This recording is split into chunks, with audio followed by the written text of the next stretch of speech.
Assalamualaikum Sobat Sitokain. Pada kesempatan kali ini kita akan membahas mengenai tetanus. Tetanus adalah penyakit serius yang disebabkan oleh bakteri Clostridium tetani yang ditemukan di tanah dan kotoran. Clostridium tetani merupakan bakteri Bacillus gram positif anaerob yang memiliki spora terminal berbentuk drumstick. Clostridium tetani mengeluarkan dua eksotoksin, yaitu tetanolisin yang belum diketahui fungsinya dan tetanospasmin yang akan mengganggu sistem neurovaskular pada manusia. Nah, tetanospasmin ini akan masuk ke neuron penghambat yang disebut Ranso cell yang berfungsi untuk memperhalus aksi dari neuron motorik alfa yang bertugas untuk mengirimkan sinyal motorik untuk kontraksi otot.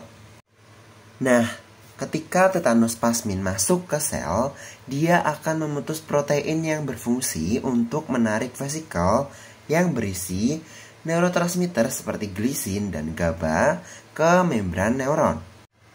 Nah, karena proteinnya terputus, maka neurotransmitternya tidak bisa ke membran neuron. Ibaratnya, vesikel itu seperti kereta, sedangkan GABA dan glisin ini sebagai penumpangnya. Nah, peran tetanospasmin ini diibaratkan sebagai orang yang sedang mencokel relnya. Jadi, keretanya nggak bisa jalan, karena relnya udah dirusak nih. Nah, karena protein GABA dan glisin ini tidak bisa ke membran neuron, berarti tugas dari sel Ranso ini gagal. Nah, hal ini akan menyebabkan neuron motorik alfa akan berkontraksi terus-menerus. Dikarenakan tidak ada yang menghambat, sehingga akan terjadilah rigiditas dan juga spasme pada otot. Clostridium tetani ini masuk ke dalam tubuh melalui luka yang terdiri dari luka kotor dan luka basah. Pada umumnya, keadaan sekitar luka akan bersifat anaerobik dan hangat.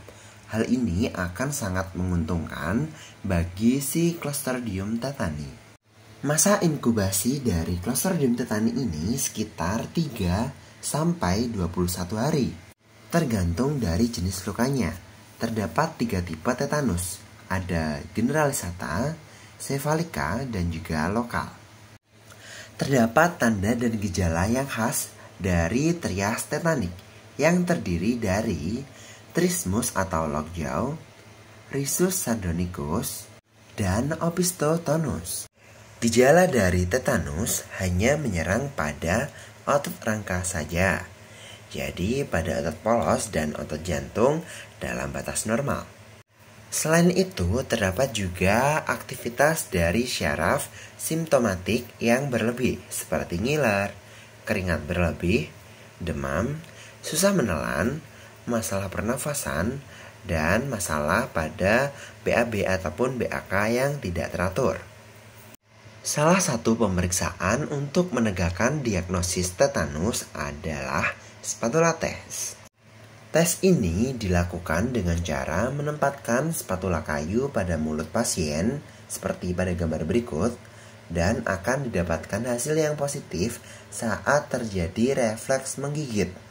Sedangkan hasil negatif ketika pasien mengalami muntah. Selanjutnya, untuk manajemen luka pada tetanus, pertama kita perlu melihat kondisi dari luka dan riwayat vaksin tetanus dari pasiennya.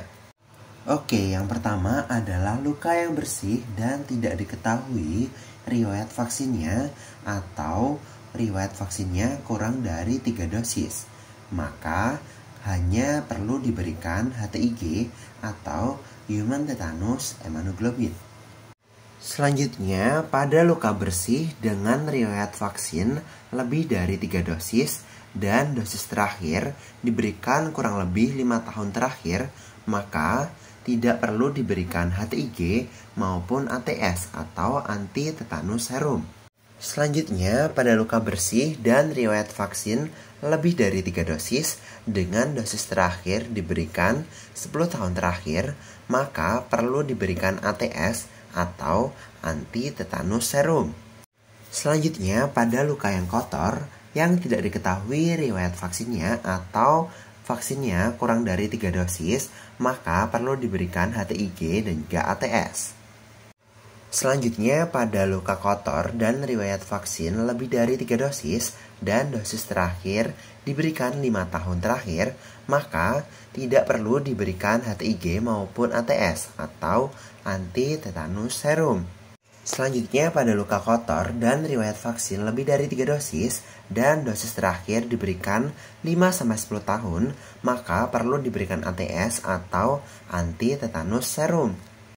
Dan yang terakhir, pada luka kotor dan riwayat vaksin lebih dari 3 dosis dan dosis terakhir lebih dari 10 tahun, maka perlu diberikan ATS atau anti-tetanus serum.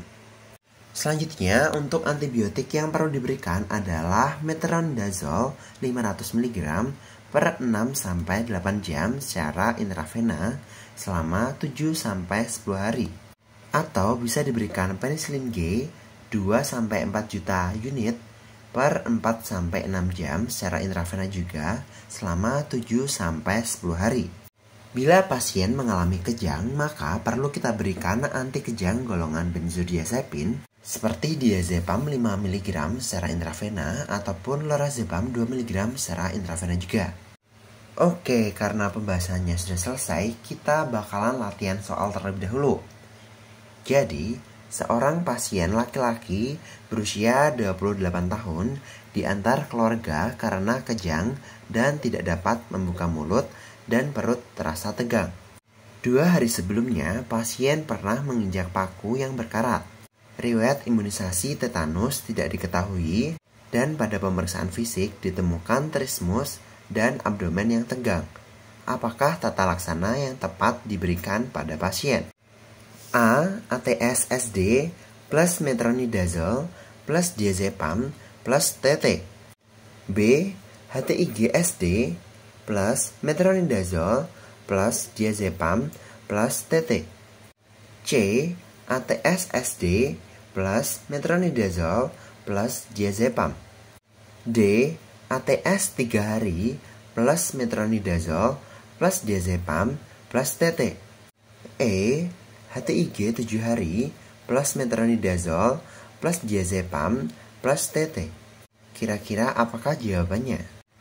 Jawaban yang benar adalah HTIG-SD plus metronidazole plus diazepam plus TT. Oke, demikianlah informasi singkat mengenai tetanus. Terima kasih telah menonton video ini. Jangan lupa like, komen, dan juga subscribe channel kami. Dan sampai jumpa di video selanjutnya.